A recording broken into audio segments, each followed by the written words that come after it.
अमरकांत द्वारा लिखी गई कहानी जिसका शीर्षक है बहादुर। यह कहानी एक मध्यम वर्गीय परिवार के जीवन से संबंधित समस्याओं पर आधारित है। इस कहानी में एक बेसहारा पहाड़ी लड़के की मार्मिक कथा का वर्णन किया गया है। तो चलिए दोस्तों, शुरू से इस कहानी को समझने की कोशिश करते हैं। दिल बहादुर लगभग 12-13 वर्ष का एक पहाड़ी नेपाली लड़का है। उसके पिता की मृत्यु हो चुकी है और उसकी माँ हमेशा उसे मारती पीटती रहती है, जिससे तंग आकर वह अपने घर से भाग जाता है और एक मध्यम वर्गीय परिवार में घरेलू नौकर के रूप में नौकरी करने लगता है। निर्मला, जो कि गृह स्वामिनी है, वह बड़ी उदारता के साथ दिल बहादुर के नाम से दिल शब्द हटाकर उसे सिर्फ बहादुर कहकर पुकारती है। बहादुर अत्यंत परिश्रमी, हंसमुख और ईमानदार लड़का है। वह अपनी मेहनत से पूरे घर को साफ सुथरा रखता है और घर के सभी सदस्यों की सभी आवश्यकताओं को पूरा करता है। उसके आने से परिवार के सभी सदस्य बड़े ही आलसी बन गए हैं। बहादुर इतना काम करने के बावजूद भी हमेशा हंसता रहता है।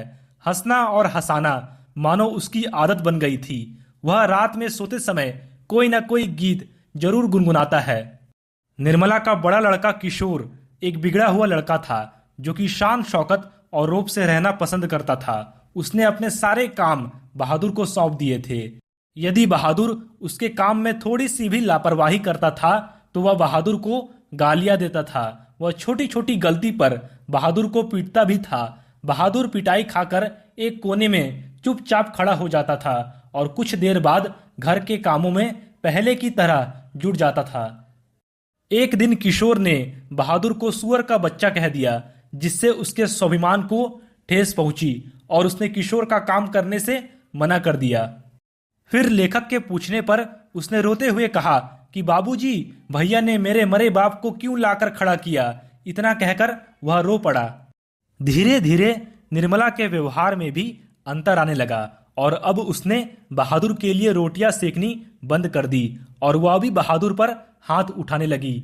मारपीट और गालियों के कारण बहादुर से गलतियां और अधिक होने लगी। एक दिन निर्मला के घर उसके रिश्तेदार अपने परिवार के साथ आए। चाय नाश्ते के बाद बातचीत के दौरान अचानक निर्मला के रिश्तेदार की पत्नी ने अपने 11 रुपए घर में खो जाने की बात कही। घर के सभी लोगों ने बहादुर पर ही शक किया। बहादुर के लगातार मना करने के बावजूद उसे डराया, धमकाया और पीटा गया। बहादुर पर लगा यह आरोप झूठा था, इसलिए वह लगातार इससे इनकार करता रहा और अंत में लेखक ने भी उसे बहुत पीटा। इस घटना के बाद से घर के सभी सदस्य बहादुर को संदेह की नजर से देखने लगे। बहादुर भी बहुत ही दुखी रहने लगा। अब उसके अंदर इस परिवार के लोगों के प्रति अपनापन नहीं रहा। एक दिन उसके हाथ से सील छूटकर गिर गई और 2 टुकड़े हो गए। फिर पिटाई के डर और लोगों के क्रूर और असभ्य व्यवहार से तंग आकर वह अपना सारा सामान घर में ही छोड़कर कहीं चला गया। वह अपना कोई भी सामान लेकर नहीं गया। निर्मला के पति और किशोर को बहादुर की ईमानदारी पर विश्वास हो गया था। वे लोग जानते थे कि रिश्तेदार के रुपए उसने नहीं चुराए थे।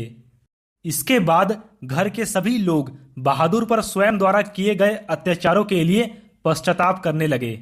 तो दोस्तों, इस वीडियो को लाइक और शेयर करके आप हमारा आत्मविश्वास बढ़ा सकते हैं और हमारे चैनल पर पहली बार आए हैं तो चैनल को सब्सक्राइब जरूर करें। धन्यवाद।